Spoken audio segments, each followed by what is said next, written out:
غلطی ماننے اور گناہ چھوڑنے میں دیر مت کرو، کیونکہ سفر جتنا طویل ہوتا جائے گا، واپسی اتنی ہی دشوار ہوگی۔ کامیابی اور ناکامی پر نظر نہ رکھو، بلکہ اپنے مقاصد تخلیق کو جانو اور جدوجہد مسلسل جاری رکھو۔ دنیا کا سب سے اچھا تحفہ وقت ہوتا ہے، کیونکہ آپ اگر کسی کو اپنا وقت دیتے ہو تو آپ اسے اپنی زندگی کا وہ پل دیتے ہو جو کبھی لوٹ کر نہیں آتا۔ منزل پانا تو بہت دور کی بات ہے، غرور میں رہو گے تو راستے بھی دیکھ نہیں پاؤ گے۔ شیخ زادی: توبہ کرنا آسان ہے، لیکن گناہ چھوڑنا مشکل ہے۔ ایک یہ جہاں ہے، ایک وہ جہاں ہے، ان دو جہاں کے درمیان بس ایک فاصلہ ہے، ایک سانس کا۔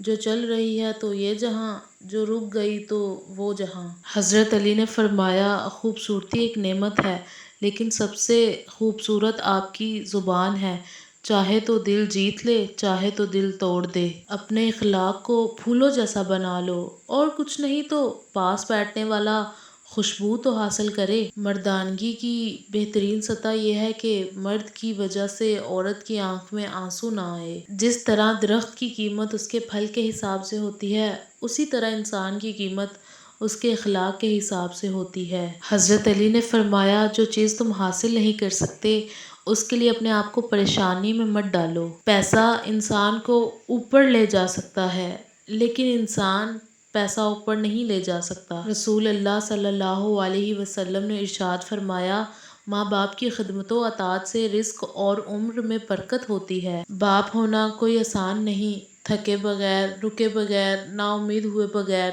تنقید کی پرواہ کیے بغیر، صلے کی تمنا کیے بغیر، ہر موسم، ہر حال میں چہرے پر مسکراہٹ، دل میں محبت، لب پر دعا، حوصلے اور جرأت کے ساتھ مسلسل چلتے رہنے کا نام باپ ہے۔ قلم اٹھانے سے پہلے اتنی تحقیق کرو کہ تمہارے لکھے پر کوئی دوسرا قلم نہ اٹھا سکے۔ بے وفائی برداشت ہو جاتی ہے، لاپرواہی برداشت نہیں ہوتی۔